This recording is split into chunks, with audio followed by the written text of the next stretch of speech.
Western Australia can be harsh with the extreme climate, long hot summers, the humidity, and the monsoon rains. Most people live along the coastline of West Australia because once you venture inland, you're truly at the mercy of the elements. You have to be tough to live in the outback because country living in the bush is not for the faint-hearted. It suits me though because I am a hermit by nature and prefer the company of animals over people. I got fed up with city life about 5 years ago, so I bought a rural property east of the Fitzroy River.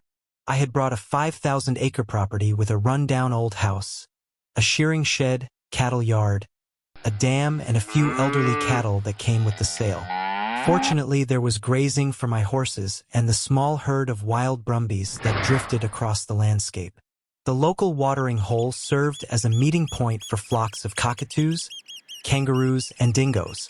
Fortunately, there was no crocodiles living in the water hole, so it also served as my swimming pool and fishing spot. I would go out to the water hole a few times a week. It was at the back side of the property, so I had set up a makeshift camp for comfort, while I fished or simply took photos of the scenery.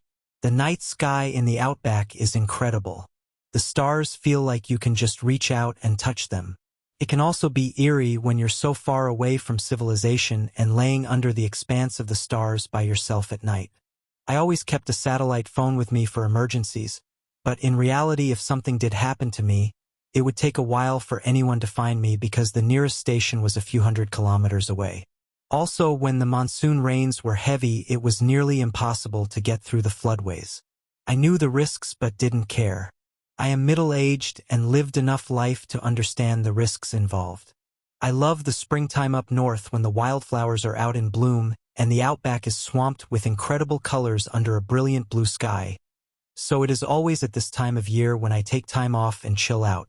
I had spent weeks fixing up the old homestead and repairing broken fences, so I decided to take a few days off and camp at the watering hole. I could catch up on some fishing and also see if I could tame a gentle and young wild brumby that had caught my eye for a while. He was a stunning metallic blue, and by the looks of him, he descended from Arabian stock. I spent the day fixing up the stockyard near the water hole in the hope that if I could get this brumby into the yard on day one, I'd have another 5 days to work with him before I let him out again. It was not my intention to domesticate him, but to form a friendship and a bond. It was hot and dusty work and not easy lifting heavy timber around. So I was glad when dusk started approaching to be able to finish my work and take a dip at the water hole. I had a quick swim, then fished for a while until I caught a small barramundi fish for dinner. It smelt good and tasted excellent. After dinner, I sat quietly and watched the different animals come in to drink, hoping I would spot the wild horses and the metallic brumby. I waited a couple of hours and no such luck, so I stretched out next to the campfire and watched the stars.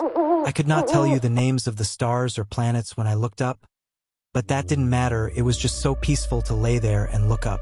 I could see what I thought was a satellite coming in the distance towards me and was surprised at the speed it was coming. I began to doubt it was a satellite when the closer it got, the brighter it became. I sat up feeling a bit unnerved by what I was looking at. It was clearly not a satellite or an aircraft of any kind that I had ever seen. I said to myself, "What the hell is that?" It looked like it was coming directly towards me, and I could feel a sudden panic rising up inside of me.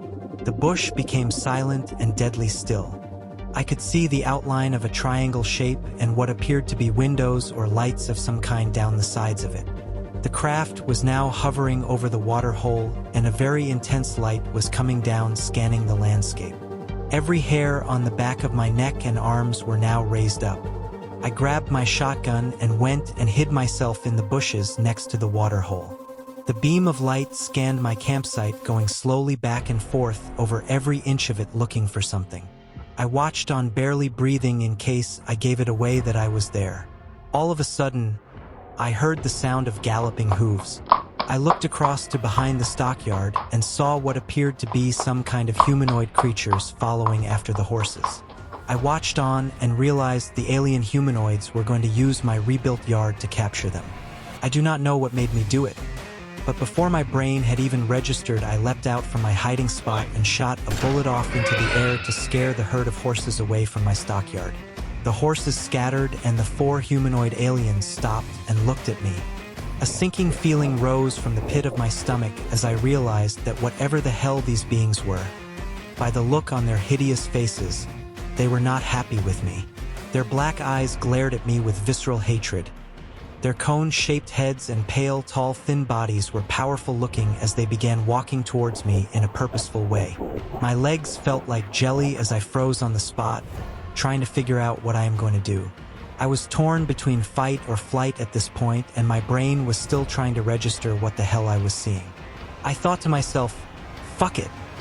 And with that, I aimed my rifle right between the closest alien's eyeballs and shot it. The blast of the shot knocked the alien off his feet. I hoped I'd killed it, but no such luck. It got on its knees and the others kept coming at me. I kept shooting at their hideous faces, hoping to back them off, giving me time to make a run for it.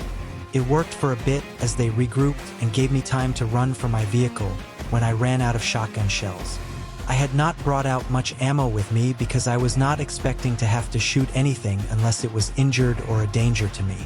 I never bothered taking the keys out of the ignition, so when I could no longer shoot at them, I made a run for it and jumped into the car.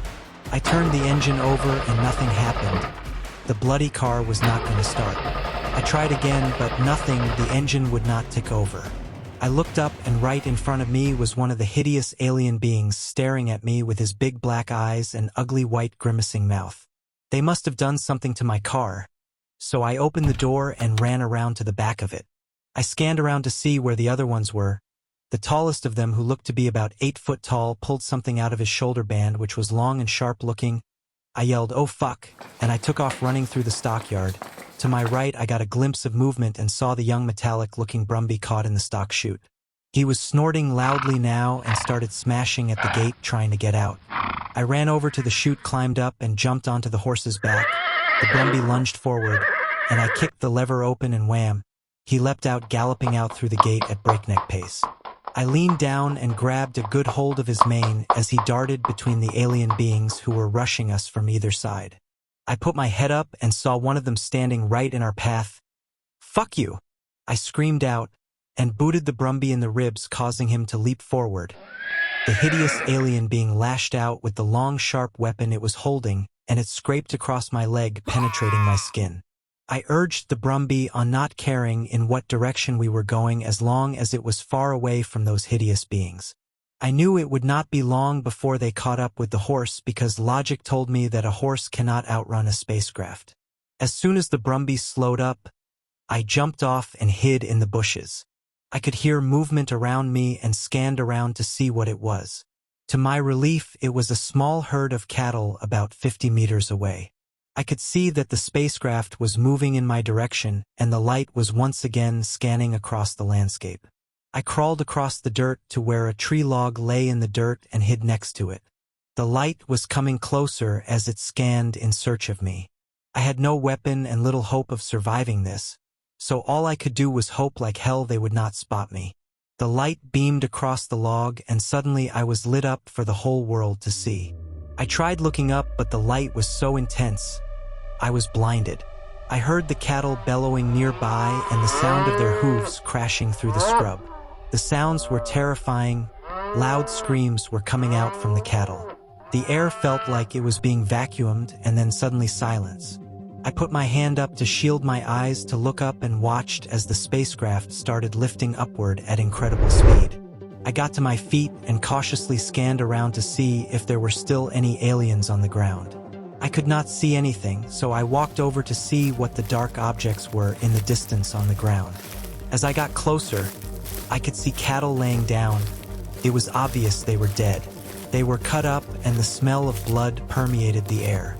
I could see big gaps in their bodies and could only assume the aliens had killed and taken what they wanted from the cattle's bodies. It was not a pretty sight, that's for sure. I slowly made my way back in the direction of the campsite and arrived back there to see if anything else had been killed. Strangely, everything looked untouched and normal. I got to where my car was and switched the ignition over, and the car started straight away. Unbelievable. Why the hell the car had not started earlier when the aliens were trying to kill me dumbfounded me. The daylight was kicking in, so I drove out of camp and back to the homestead. I scanned the landscape hoping to spot the herd of brumbies. After seeing what the aliens did to the cattle, I hated to think what they were going to do to the wild horses. No sign of them, unfortunately, so all I could do was wait and see. I was so glad when I pulled into the driveway and saw a vehicle there. Jake from the next door property had stopped by on his way back from Broome to drop off some supplies I had ordered. What happened to you, mate? Jake asked, looking at my cuts and bruises. I looked him in the eye and said, "Mate, you would not believe me if I told you. I shot aliens and they mutilated some cattle." Jake looked at me and replied with a grin on his face. Yeah, good one, Joe. I think the sun is getting to you. "I told you you wouldn't believe me," I said as I helped Jake carry my groceries into the kitchen. It had been an eventful night and one I will never forget as long as I'm alive. I used to laugh when people talked about UFO encounters and cattle mutilations, but I don't anymore. Anyone who has had an encounter with aliens never forgets or gets over the fear. I have no idea what they are or where they come from, and I hope I never see them again. I do wonder now, though, about that, because I have heard stories of cattle mutilation across the region here in the Northwest in the past, and used to put it down previously as wild stories from people who have sunk one too many beers, but not anymore.